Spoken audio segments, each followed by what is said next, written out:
देखिएगा, मैं बता रहा था कि जो मेमोरी का सबसे स्मॉलेस्ट यूनिट होता है वो आपका होता है बिट। सबसे स्मॉलेस्ट यूनिट कौन सा होता है? बिट। ठीक है। और बिट कहने का मतलब है कि जो आपका कंप्यूटर है वो सिर्फ दो वर्ड को जानता है, 0 और 1। तो 0 1 जो है इसी को हम लोग क्या बोलते हैं? बिट। बिट का फुल फॉर्म होता है बाइनरी डिजिट। Binary digit. और बाइनरी में सिर्फ दो वर्ड आता है, फर्स्ट इज 0 और 1। 0 मीन्स लो वोल्टेज लेवल और 1 मीन्स हाई वोल्टेज लेवल। अगर वैल्यू 0 रहेगा तो कोई भी ऑपरेशन परफॉर्म नहीं होगा, और अगर वैल्यू 1 हुआ तो आपका उसमें क्या होगा? ऑपरेशन परफॉर्म होगा। ठीक है। बिट से जो बड़ा होता है वो कौन सा होता है? निब्बल। किसी बच्चे ने निब्बल का डिस्कशन किया था, इसी कारण से मैं बता रहा हूँ। और निब्बल, वैसे निब्बल का ज़्यादा हम लोग इसमें कंसीडर नहीं करते हैं। बिट से जो बड़ा होता है वो आपका क्या होता है? ठीक है। और हम लोग जो यूज करते हैं वो किसका यूज करते हैं? वाइट का। हम लोग जो यूज करते हैं वो किसका करते हैं? वाइट का। हम लोग हमेशा बोलते हैं कि जो मेमोरी होता है, जो अभी मैंने डिस्कशन किया, मेमोरी जहाँ पे डेटा को स्टोर करते हैं वो बाइट एड्रेसेबल होता है।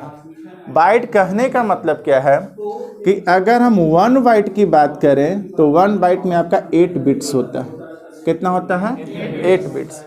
अब कहोगे सर कि 1 बाइट का मतलब क्या होता है? आप लोग अभी जो लैपटॉप ले रहे होगे तो अभी के लैपटॉप में बताता है कि 32 बिट ऑपरेटिंग सिस्टम है। कितना है? 32 बिट। ठीक है। या बताता है कि 64 बिट ऑपरेटिंग सिस्टम है। तो ये 32 बिट और 64 बिट का मतलब क्या होता है? पहले के जो सिस्टम आते थे वो होता था 8 बिट। कितना होता था? 8 बिट। 8 बिट के बाद आया 16 बिट। ठीक है। 16 के बाद आया कितना? 32 बिट। 32 के बाद कौन सा आया? 64। और जो सबसे पहला आया था वो आपका था 4 बिट का। कितना था? 4 बिट का। तो जैसे जैसे टेक्नोलॉजी डेवलप किया, जैसे जैसे हम लोग आगे बढ़ते गए, जनरेशन बढ़ते गया, वैसे वैसे बिट भी आपका चेंज होते गया। आप कहोगे सर इसका मतलब क्या है? मैं 8 बिट से स्टार्ट करता हूं क्योंकि पढ़ना आपको 8 ही बिट से है। तो अगर 8 बिट बताऊंगा तो 4 बिट अपने आप समझ में आ जाएगा। ध्यान से देखिएगा।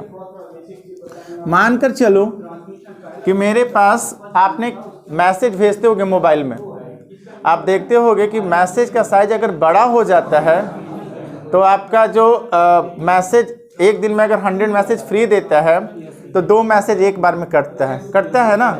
वही चीज़ यहाँ पे भी है। यहाँ पे कहने का मतलब ये है कि आपने कोई डेटा को ट्रांसफ़र किया या आपने कोई डेटा एग्जीक्यूट करवा रहे हो, तो पूरा का पूरा डेटा एक ही बार में एग्जीक्यूट नहीं करता है। वो फर्स्ट टाइम में कितना करेगा? 8 बिट। 8 बिट कहने का मतलब कि जैसे 1001001 है। ठीक है। इसके आगे भी कुछ लिखा हुआ है, समथिंग कुछ भी है, ऐसे करके लिखा हुआ है। और अगर इसको एग्जीक्यूट करवाना है तो फर्स्ट टाइम में सिर्फ कितना करेगा? 8 बिट। पूरा नहीं करेगा। फर्स्ट टाइम में कितना करेगा? 8 बिट, फिर 8 बिट, फिर 8 बिट, फिर 8 बिट। इस तरीके से करके आपका पूरा का पूरा डेटा क्या करता है? एग्जीक्यूट करता है। तो मेमोरी का सबसे स्मॉलेस्ट यूनिट कौन सा है? बिट। बिट से बड़ा निब्बल, निब्बल से बड़ा बाइट, बाइट से बड़ा केबी। तो 1 केबी की जब बात करेंगे तो कितना हो जाएगा? 1024 बाइट। और केबी से बड़ा एमबी, 1024 केबी। एमबी से बड़ा जीबी, 1024 एमबी। और जीबी से बड़ा टीबी। टीबी का फुल फॉर्म? हाँ, ध्यान से देखिएगा। यही हम लोग मेमोरी में अभी यूज कर रहे हैं। और सबसे पहला मैंने बताया, अगर और ले लो कि 1 निब्बल में 4, 6 कहीं आने का सवाल ही नहीं है। कंप्यूटर में कहीं भी पढ़ोगे तो वो 2 के पावर में रहेगा। हमेशा इस चीज़ को ध्यान में रखना। हमेशा 2 के पावर में, 2 के पावर 2, 2 के पावर 3, 2 के पावर 10, इसी 2 के पावर 10 है। हमेशा जब भी रहेगा तो वो 2 के पावर में। अभी मैंने बार बार इसी चीज़ को मैं डिस्कस कर रहा हूँ कि सर 2 के पावर क्यों? क्योंकि कंप्यूटर सिर्फ 2 वर्ड को जानता है। किसको? 0 1 को। और इसका बेस जो होता है वो कितना हो जाता है? 2। तो हमेशा जो आपको वैल्यू मिलेगा वो किस में मिलेगा, 2 के पावर में ही मिलेगा। ठीक है, तो पहला चीज यहाँ से आपका ये माइक्रो प्रोसेसर या कंप्यूटर में, माइक्रो स्टार्ट नहीं किया हूँ, बस कंप्यूटर बता रहा हूँ कि कंप्यूटर में इतना क्लियर हुआ कि डेटा को स्टोर करने के लिए हम लोग मेमोरी का यूज करते हैं, और मेमोरी में जो स्मॉलेस्ट यूनिट होता है वो आपका बिट होता है, बट बिट का हम लोग यूज़ नहीं करके बाइट का यूज करते हैं, क्योंकि बाइट जो एड्रेसेबल होता है, अब ये जो बाइट होता है उसी तरीके से हम लोग 8 बिट करके हम लोग क्या करते हैं, डेटा को एग्जीक्यूट करवाते हैं। अगर 32 बिट रहेगा तो एक बार में 32, अगर 64 रहेगा तो एक बार में 64। इसी कारण से अगर 64 रहेगा तो इसका प्रोसेसिंग स्पीड ज़्यादा होता है, इसका प्रोसेसिंग स्पीड ज़्यादा होगा। इसके पीछे रीज़न है, एक बार में कितना बिट को एग्जीक्यूट करवाएगा, 64, और ये कितना करवाएगा, 32। तो सिंपल सी बात है कि दुगना करवाएगा तो डेटा मेरा जल्दी एग्जीक्यूट होगा, और इसका प्रोसेसिंग स्पीड क्या होगा, कंपेरिजन टू 32 बिट ज़्यादा होगा। यहाँ तो कोई प्रॉब्लम। चलिए अब आगे देखिएगा। मोबाइल में जो 64 GB देता है वो नहीं बाबू, वो अलग हो गया वो। हाँ के पावर में देता है, हाँ, उसमें उसके अंदर जाकर देखा जाता है फंक्शन में, तो 51 पॉइंट पीछे ही GB रहता है। तो 51 पॉइंट नहीं रहेगा। सिंपल सोचो, मैं बता रहा हूँ, उसके पीछे भी रीजन बता रहा हूँ। आपके पास सेल फोन होगा, मोबाइल, ठीक है। जब प्रोसेस बता रहा हूँ वही प्रोसेस अब बताऊंगा कंप्यूटर में होता क्या है। ध्यान से देखिएगा, वही प्रोसेस आगे बताने जा रहा हूँ। देखिएगा, अब आ जाइए कि सर माइक्रो प्रोसेसर का यूज कहाँ से हुआ और माइक्रो प्रोसेसर आया कहाँ से, म्यूपी का हम लोग यूज क्यों कर रहे हैं, आया कहाँ से, इसके आने के पीछे रीजन क्या होगा। आप लोग अगर जनरल कंपटीशन का तैयारी कर रहे होगे तो पढ़ोगे generation of computer, generation of computer. ध्यान से देखिएगा, बता रहा हूँ, जो तुम पूछो वो भी बता रहा हूँ। जनरेशन ऑफ कंप्यूटर, कंप्यूटर के जनरेशन को 5 पार्ट में डिवाइड किया गया है। यहाँ पे तुम लोग ये भी क्वेश्चन पूछ सकते हो कि सर माइक्रो प्रोसेसर का यूज हम लोग करते कहाँ हैं। तो कंप्यूटर को ध्यान से देखना, कंप्यूटर को 2 पार्ट में यहाँ पे डिवाइड किया गया। एक आपका डिजिटल कंप्यूटर और एक आपका एनालॉग कंप्यूटर, एक आपका एनालॉग कंप्यूटर। तो जो आपका माइक्रो प्रोसेसर आता है जिसका हम लोग यूज कहाँ करते हैं, डिजिटल कंप्यूटर में। कहाँ पे करते हैं, डिजिटल कंप्यूटर में। एनालॉग में, एनालॉग आप लोग जानते होंगे, मैं सिंपल एग्जांपल बता रहा हूँ। आप लोग देखे होंगे ऑक्सीजन लगा हुआ किसी आदमी का हार्ट बीट, या आप मोबाइल में जब डेटा चलाते हो तो डेटा का ट्रांसफर रेट देखते हो, वो कभी कांस्टेंट नहीं होता है, और जिस समय वो कांस्टेंट हो गया उस समय कहानी खत्म। वो पार्ट आपका किसका आता है, एनालॉग। आप लोग देखे होंगे हार्ट बीट अगर अपना भी चेक करोगे तो जिस समय स्ट्रेट लाइन आपका बन गया उस समय कहानी खत्म। ये पार्ट आपका किसका आता है, एनालॉग। लेकिन हम लोग को एनालॉग नहीं पढ़कर कौन सा पढ़ना है, डिजिटल। तो डिजिटल कहने का मतलब ये है कि ये कांस्टेंट तक, जैसे अभी मैंने बताया, आप लोग पढ़े होगे ऑर गेट नॉर गेट, वहाँ पे जब डायग्राम बनता है तो वहाँ पे डिजिटल के थ्रू बनता है। अच्छा बता देंगे, बता, परेशान मत हो, पहले देखो ना, ओवरऑल देखो, उसके बाद बताएंगे। डिजिटल कहने का मतलब यहाँ पे ये है कि एक इंटरवल तक, कोई भी एक इंटरवल है, उस इंटरवल तक वैल्यू आपका कांस्टेंट रहेगा, उसके बाद या तो वैल्यू अप करेगा या तो वैल्यू डाउन करेगा। बट आपका एनालॉग में किसी भी कंडीशन में वैल्यू कांस्टेंट नहीं होता है। तो हम लोग यहाँ से एक चीज़ क्लियर हुए कि डिजिटल कंप्यूटर में किसका यूज किया जाता है, माइक्रो प्रोसेसर का। अब ध्यान दीजिएगा, जनरेशन ऑफ कंप्यूटर। कंप्यूटर के जनरेशन को 5 पार्ट में डिवाइड किया गया। First generation of computer, second generation, third, fourth और फिफ्थ। और अभी जो हम लोग चल रहा है वो हम लोग 4th में चल रहे हैं। किस में चल रहे हैं, 4th में। 5th में खोज चल रहा है, अभी उसका फाइनल रिजल्ट नहीं आया है, लेकिन थोड़ा थोड़ा हम लोग यूज उसका करने लगे। लेकिन हम लोग जो ओवरऑल जी रहे हैं वो किस में जी रहे हैं, 4th में।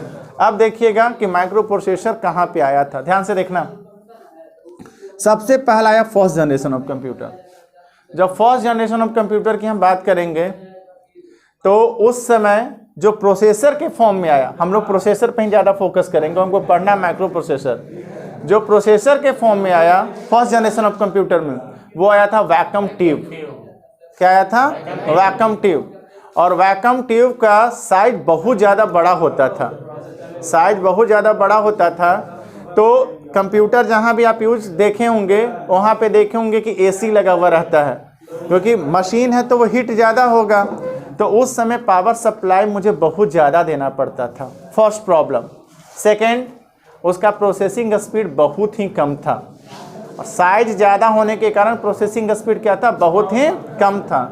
तीसरा चीज़ कि उस समय हम लोग जो इनपुट देते थे वो पंच कार्ड से देते थे, और आउटपुट जो मुझे मिलता था सिंपल पेपर पे मिलता था, मतलब स्क्रीन वगैरह कुछ नहीं था, सिंपल मुझे कहाँ मिलता था, पेपर पे मिलता था। तब आपका कंप्यूटर साइंस डेवलपर ने डेवलप किया सेकेंड जनरेशन ऑफ कंप्यूटर। ठीक है, सब जगह प्रोसेसर चेंज होगा, और जैसे जैसे प्रोसेसर चेंज होते गया वैसे वैसे कंप्यूटर का स्पीड आपका बढ़ते गया, आपका चेंज होते गया। फर्स्ट जनरेशन में वैक्यूम ट्यूब आया, सेकेंड जनरेशन में आपका आ गया था ट्रांजिस्टर। ट्रांजिस्टर आप लोग ने पढ़ा होगा। सेकेंड जनरेशन में क्या आ गया, ट्रांजिस्टर। जब आपका ट्रांजिस्टर आया तो दूसरा चीज़ यहाँ पे और आया कि फर्स्ट जनरेशन में डेटा स्टोर करने के लिए मेमोरी नहीं होता था, लेकिन सेकेंड जनरेशन में आपका मेमोरी भी आ गया। क्या आ गया, मेमोरी।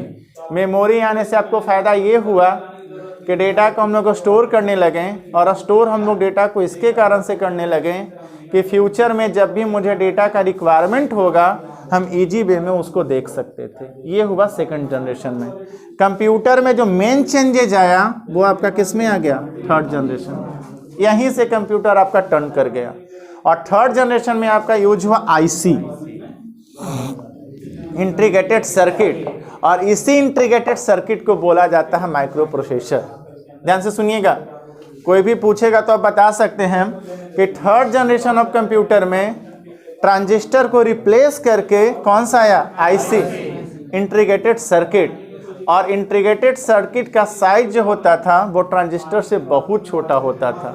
ठीक है, और जिसके कारण हम लोग आईसी का यूज करने लगे, और इसी आईसी को, इंटीग्रेटेड सर्किट को ही क्या बोला गया, माइक्रो प्रोसेसर। ठीक है, जब थर्ड जनरेशन में आया आईसी आपका, तो कंप्यूटर का साइज बहुत छोटा हो गया, और आईसी का यूज अभी भी हम लोग करते हैं। आईसी का यूज हम लोग अभी भी करते हैं कि जब आपका आईसी आया तो कंप्यूटर का साइज बहुत छोटा हो गया, और इनपुट के लिए हम लोग कीबोर्ड, माउस, जॉयस्टिक का यूज करने लगे, और जो आउटपुट मुझे मिलने लगा वो मॉनिटर पे मिलने लगा थर्ड जनरेशन में। जब आपका फोर्थ जनरेशन आया तब आया VLSI, very large scale integrated circuit. ठीक है, VLSI। ठीक है, आईसी ही था वो भी, लेकिन थर्ड जनरेशन में आईसी का साइज बड़ा था, फोर्थ जनरेशन में उसका साइज और छोटा कर दिया गया।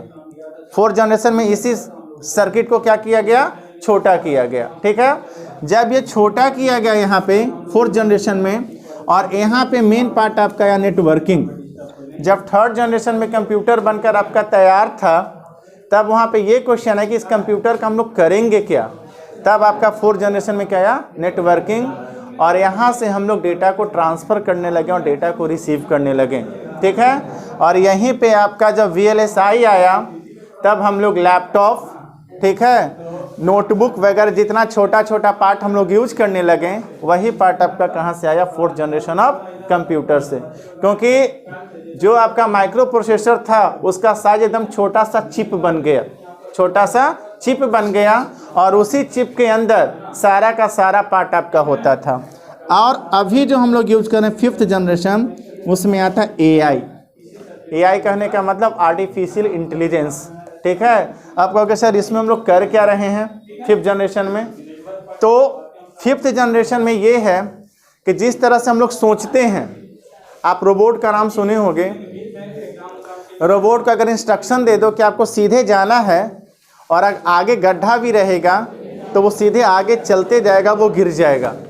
लेकिन अगर किसी आदमी को बोला जाए कि तुम सीधे जाओ, अगर गड्ढा रहेगा तो वहाँ पे वो रुक जाता है। ठीक है, वही आपका फिफ्थ जनरेशन में है कि कंप्यूटर को ऐसा बनाया जा रहा है कि वो ह्यूमन ब्रेन की तरह सोचे। आप कोई भी इंस्ट्रक्शन कंप्यूटर को देते हो, वो कुछ रिप्लाई नहीं देता है, वो सीधे एग्जीक्यूट करवा देता है। लेकिन अगर आपको हम कुछ बोलें तो आप सीधे कहोगे नहीं सर आप यहाँ पे गलत हैं, तो 5th जनरेशन में वही किया जा रहा है। कुछ कुछ टेक्नोलॉजी आ गया है, जैसे अब बच्चों को आपको एग्ज़ाम में दे दिया जाए कोई क्वेश्चन, तो आप लोग सीधे बोलते हो, अब टाइप कोई नहीं करता है, सीधे क्या बोलते हो और आपके सामने आउटपुट आ जाता है, स्पीच रिकॉग्नाइजेशन जिसको हम लोग बोलते हैं। ठीक है, तो कुछ कुछ टेक्नोलॉजी हम लोग एक्सेस करने लगे 5th जनरेशन का, इन्हें फुल्ली नहीं हुआ अभी। जो हम लोग जी रहे हैं वो किस में जी रहे हैं? 4th जनरेशन में। तो हम लोग कह सकते हैं माइक्रो प्रोसेसर के लिए कि सर कंप्यूटर में 3rd जनरेशन ऑफ कंप्यूटर में आपका इंटीग्रेटेड सर्किट आया था, जो आपका प्रोसेसर की तरह काम करता है, मतलब सीपीयू की तरह काम करता है, और इसी चिप को क्या बोला जाता है? Micro processor. यहाँ तक किसी को प्रॉब्लम? माइक्रो प्रोसेसर होता है क्या? यहाँ तक किसी को प्रॉब्लम? ध्यान से देखना, फिर मैं बता रहा हूँ। सबसे पहला कि प्रोसेसर एक चिप है, जो कौन से जनरेशन में आया था? 3rd जनरेशन में। ठीक है, और वो जो यूज होता है वो किसकी जगह पे होता है? सीपीयू की जगह। सीपीयू आप लोग देखो बहुत बड़ा डब्बा होता है ना। अब हम लोग उस डब्बे को रिप्लेस कर दिया और उसकी जगह छोटा सा चिप यूज कर रहे हैं, और उसी चिप को क्या बोला जाता है? Micro processor. और जहाँ पे माइक्रो प्रोसेसर आपका यूज होता है, उस कंप्यूटर को बोला जाता है माइक्रो कंप्यूटर। ध्यान से सुनना, जहाँ पे माइक्रो प्रोसेसर चिप आपका यूज होता है, उस कंप्यूटर को क्या बोला जाता है? Micro computer. यहाँ तक किसी को प्रॉब्लम? अब देखिएगा कि कंप्यूटर वर्क कैसे करता है। ये मेमोरी वाला पार्ट कम से कम लिख लीजिए आप लोग, इतना लिखिएगा, मैं लिखवा रहा हूँ, लिखिएगा लिखिएगा। The smallest unit of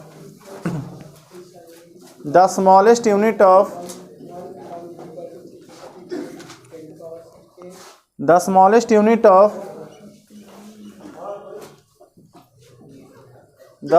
unit of memory is called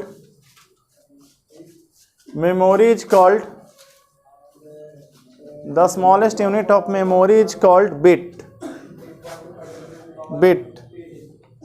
bracket में कर दिएगा बाइनरी डिजिट।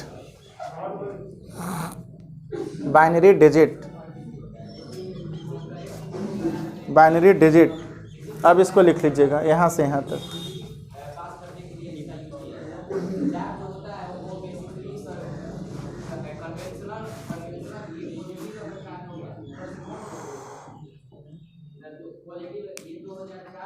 हो गया?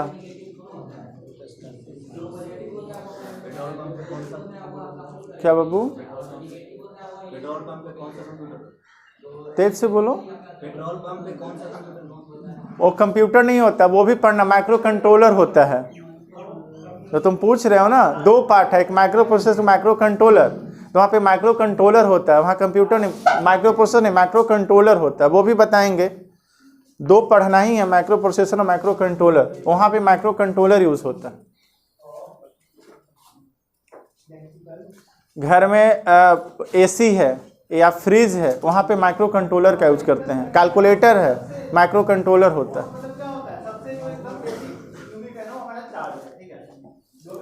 संदीप चार्ज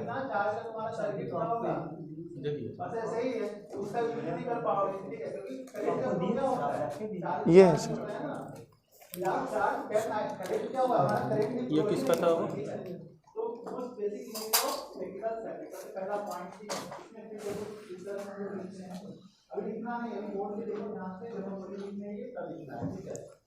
हो गया?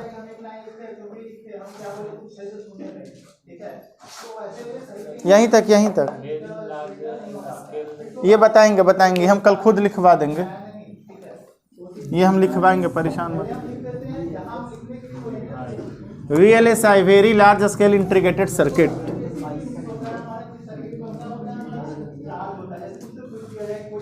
चलिए अब देखिएगा, आगे देखिएगा।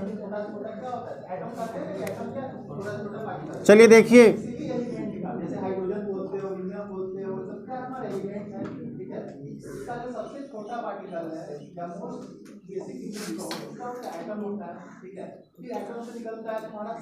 रैम रोम में डिफरेंस किसी को है पता?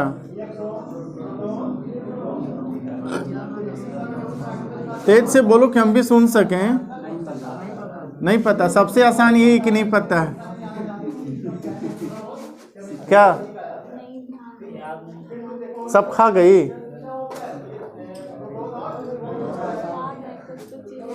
हम ही पढ़ाए थे ना उस समय। अच्छा, सब खा जाओ धीरे धीरे, 6 सेम के बाद सब खत्म हो जाना चाहिए, कुछ याद ना रहे।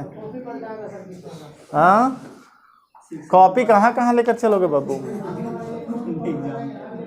कॉपी कहाँ कहाँ? मोबाइल अगर लेने गए होगे तो जरूर ये सोचोगे नहीं 2 GB रैम में नहीं काम चलेगा, कम से कम 4 GB होना चाहिए, है ना? ये जरूर दिमाग में होगा नहीं पापा 5-6 हज़ार दे रहे, 5 हज़ार में क्या होगा, 12-15 हज़ार का मोबाइल है तो 4 GB रैम सबसे कम में चाहिए, 4 GB। ये दिमाग में जो, लेकिन रैम है क्या, उससे क्या मतलब है? मोबाइल चलने से मतलब है। तो ऐसे कब तक काम चलेगा? चलिए देखिएगा, ध्यान देना। ये कंप्यूटर का स्ट्रक्चर है। कंप्यूटर के मेनली 4 कंपोनेंट होते हैं। First part is the input, second part is the CPU, third part is the memory और last part is the output. चलिए देखिए, मेमोरी से ही बताते हैं। अभी मैंने बताया कि मेमोरी का यूज हम लोग डेटा को स्टोर करने के लिए करते हैं। मेमोरी बोला, स्टोरेज बोलो, बोथ आर सेम, दोनों आपका सेम है। अब यहाँ पे मेमोरी को 2 पार्ट में डिवाइड कर दिया गया। First part is the primary memory और second part is the secondary memory. ठीक है, प्राइमरी मेमोरी को भी 2 पार्ट में डिवाइड कर दिया गया। First part is the RAM और सेकेंड पार्ट इज द रोम। ध्यान से देखना, हम लोग ज़्यादा फोकस रैम पे करते हैं, लेकिन है मेरे लिए दोनों इंपॉर्टेंट। रैम और रोम दोनों इंपॉर्टेंट है। जो तुमको किसी बच्चा ने भी हमसे क्वेश्चन किया था कि सर जब हम मेमोरी कार्ड लेते हैं, अगर वो 4 GB का रहता है, वो शायद ज़्यादा बोल रहा था, 64 या 32 बोल रहा था, हम 4 ही GB की बात कर रहे हैं। जब हम 4 GB का लेते हैं मेमोरी, तो उसमें 3 पॉइंट समथिंग ही शो क्यों करता है? किसी बच्चे का क्वेश्चन था, देखिए मैं बताऊंगा अभी। सबसे पहला रैम होता है और दूसरा पार्ट क्या होता है, रोम। और ये दोनों कंप्यूटर के लिए ज़रूरी है।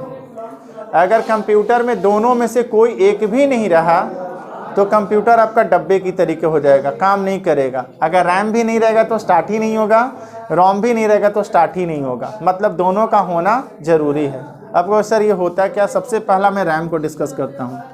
रैम कहने का मतलब क्या है? Random access. रैम चिप कोई देखे हो?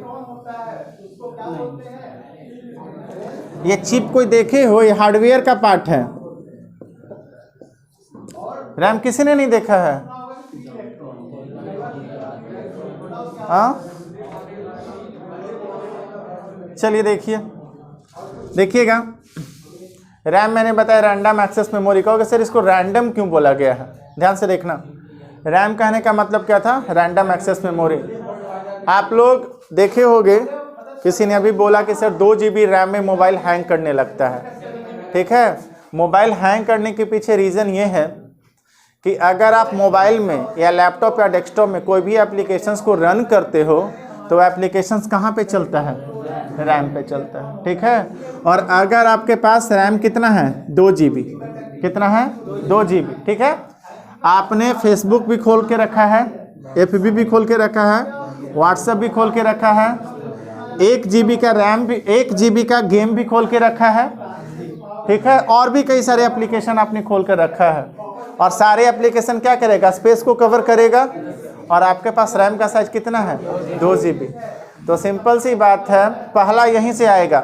सबसे पहला पॉइंट कि कोई भी एप्लीकेशन को हम जब रन करते हैं तो जो रन होता है वो कहाँ पे होता है? रैम में होता है।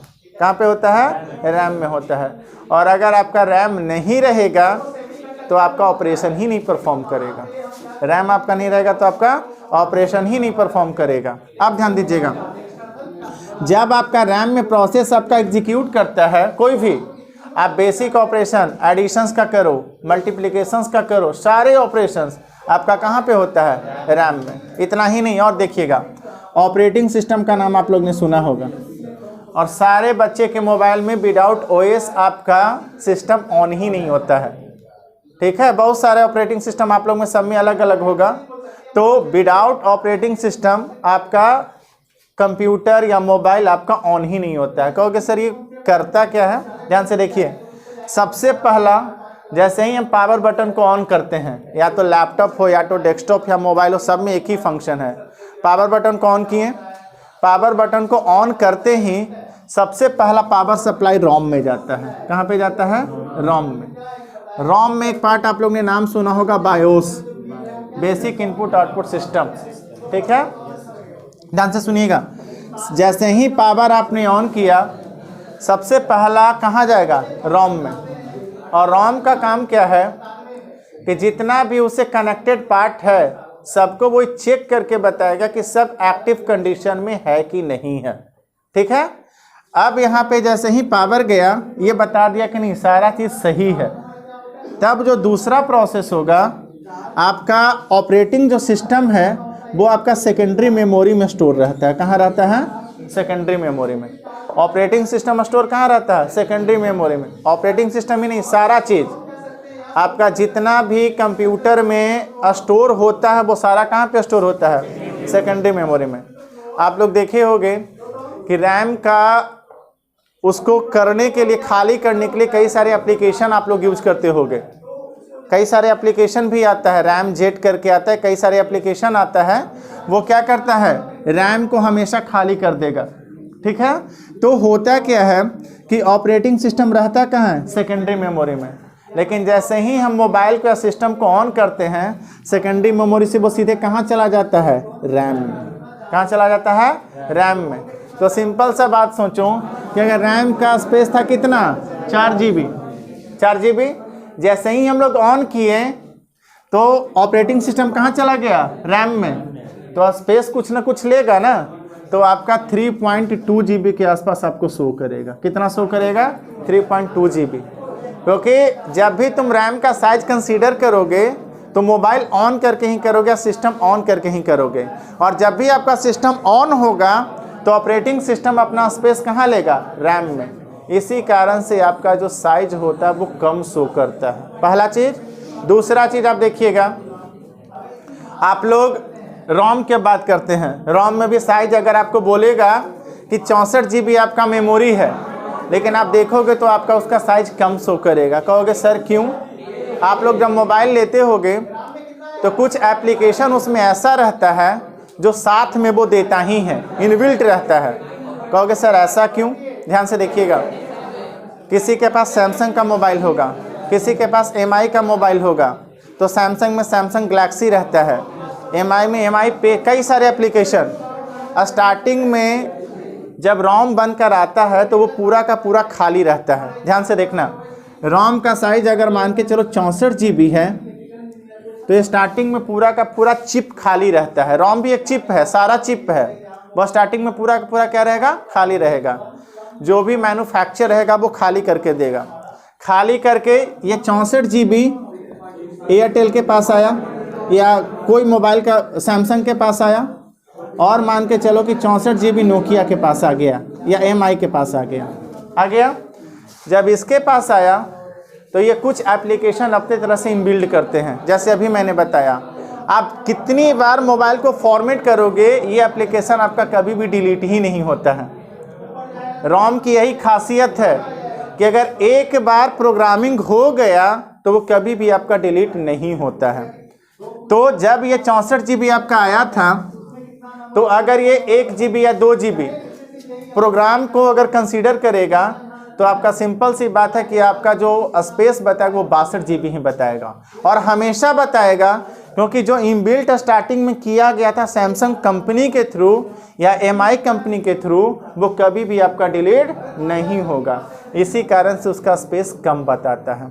आप जो इंस्टॉल करोगे, जिसको एप्लीकेशन सॉफ्टवेयर बोलते हैं, जैसे फेसबुक हो गया एप्लीकेशन, व्हाट्सएप हो गया एप्लीकेशन, ये सारे आपका क्या एप्लीकेशन, वो आप इंस्टॉल करोगे, फॉर्मेट करोगे, वो डिलीट हो जाएगा, लेकिन जो स्टार्टिंग में वो आपको साथ में देगा वो कभी भी डिलीट नहीं होगा। इसी कारण से वहाँ पे स्पेस कम बताता है। यही आपका पार्ट है मेमोरी का। कोई दिक्कत इसमें आज की क्लास में? किसी को प्रॉब्लम है तो बोलो। क्या बोलो ना, जो बोलना है बोलो। किसी को किसी टॉपिक में प्रॉब्लम जितना आज बताएं उतना में बोलो। बोलो ना। इसमें अवेलेबल एक ऐप है, इस अवेलेबल ऐप में ये अवेलेबल शो कर रहा है, इसका मतलब पूरा समझाइए। देखो इधर, देखो देखो, बात मत करो, देखिएगा इधर,